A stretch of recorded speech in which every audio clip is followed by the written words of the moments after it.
شہرنامے میں آپ کا استقبال ہے۔ میں ہوں حسین افسر۔ ایران کے اسلامی انقلابی گارڈز کور بحریہ نے اعلان کیا ہے کہ اس نے اپنی جاری بحری حفاظتی کارروائیوں کے ایک حصے کے طور پر آبنائے ہرمز میں خلاف ورزی کرنے والے 2 بحری جہازوں کو ایران کے علاقائی پانیوں میں روک کر منتقل کر دیا ہے۔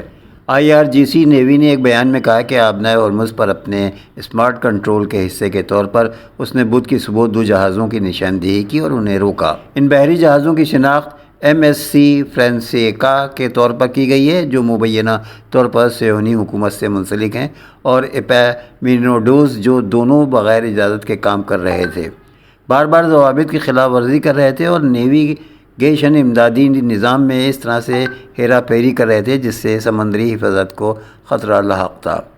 بیان میں کہا گیا ہے کہ بحری جہاز خفیہ طور پر آبنائے ہرمز سے باہر نکلنے کی کوشش کر رہے تھے جب انہیں IRGC نیوی یونٹس نے پکڑ لیا اور اسٹریٹجک آبی گزرگاہ میں ایرانی قوم کے حقوق کی حفاظت کے سلسلے میں روک لیا ہے۔ بیان میں مزید کہا گیا ہے کہ اب ان جہازوں کو ان کے سامان، دستاویزات اور متعلقہ ریکارڈ کے معائنے کے لیے ایرانی علاقائی پانیوں میں منتقل کر دیا گیا ہے۔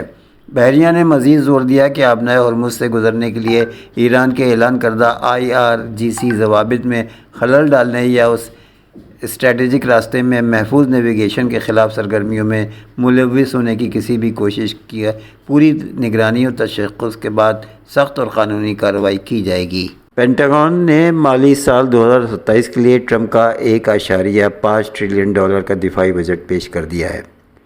دوسری جنگ عظیم کے بعد امریکی دفاعی اخراجات میں سالانہ بنیاد پر یہ سب سے بڑا اضافہ ہے۔ بجٹ میں صدارتی ترجیحات کے تحت میزائل دفاع، ڈرون ٹیکنالوجی شامل ہے۔ مصنوعی ذہانت اور ڈیٹا انفراسٹرکچر بھی صدارتی ترجیحات کے تحت بجٹ کا حصہ ہے۔ خبر رساں ایجنسی کے مطابق جہاز سازی کے لیے $65 ارب مختص کیے گئے ہیں۔ 18 جنگی اور 16 معاون جہاز تیار کیے جائیں گے۔ F-35 طیاروں کی خریداری بڑھا کر 85 جہاز سالانہ کر دی گئی ہے۔ اس کے علاوہ $102 ارب ایویشن پروگرامز کے لیے رکھے گئے ہیں۔ ڈرون ٹیکنالوجی کے لیے $53.6 ارب مختص کیے گئے ہیں، جبکہ جدید اسلحہ و اینٹی ڈرون سسٹمز کے لیے $21 ارب مختص ہیں۔ خبر رساں ایجنسی کے مطابق فوجی اہلکاروں کی تنخواہوں میں اضافہ، 44,000 نئے اہلکار بھرتی کرنے کی تجویز رکھی گئی ہے۔ کل بجٹ میں $1.15 ٹریلین بنیادی جبکہ $350 ارب اضافی فنڈنگ کی درخواست بھی شامل ہے۔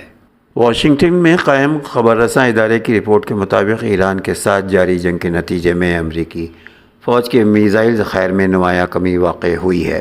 رپورٹ میں بتایا گیا ہے کہ امریکہ نے اپنے پیٹریوٹ ایئر ڈیفنس سسٹم کے آدھے انٹرسیپٹرز میزائل استعمال کر لی ہیں، جبکہ 6 دیگر اہم میزائل اقسام کا بھی بڑی مقدار میں استعمال ہوا ہے۔ Centre for strategic and international studies کی تجزیاتی رپورٹ کے مطابق آپریشن ایپک فیوری کے تحت جاری فضائی اور میزائلی مہم نے امریکی اسلحہ ذخائر میں نمایاں خلا پیدا کر دیا ہے۔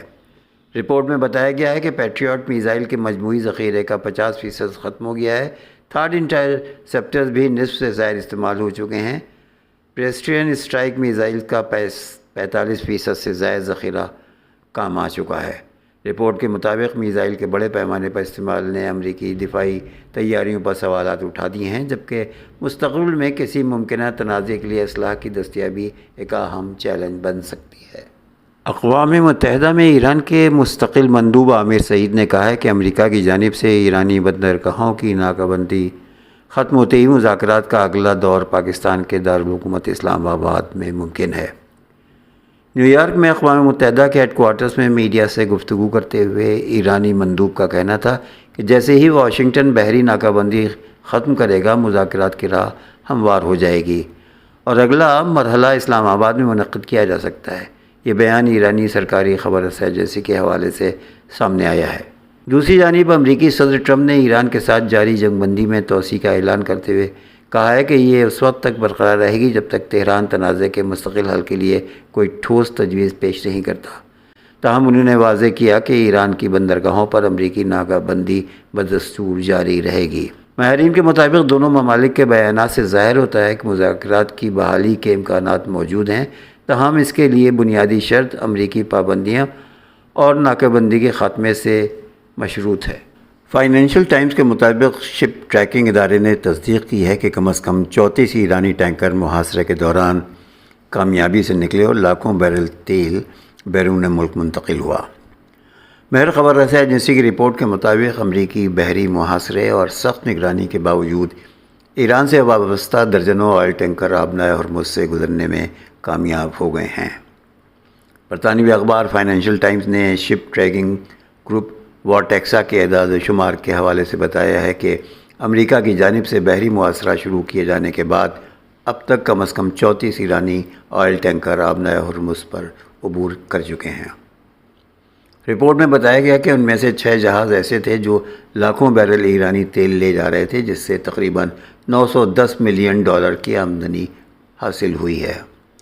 دوسری جانب امریکی اخبار وال اسٹریٹ جرنل نے بھی منگل کے روز انٹیلیجنس ذرائع کے حوالے سے دعویٰ کیا ہے کہ ایران سے وابستہ 24 سے زائد جہاز جو تیل اور گیس کی ترسیل میں مصروف تھے، امریکی محاصرے کے باوجود آبنائے ہرمز سے گزر گئے ہیں۔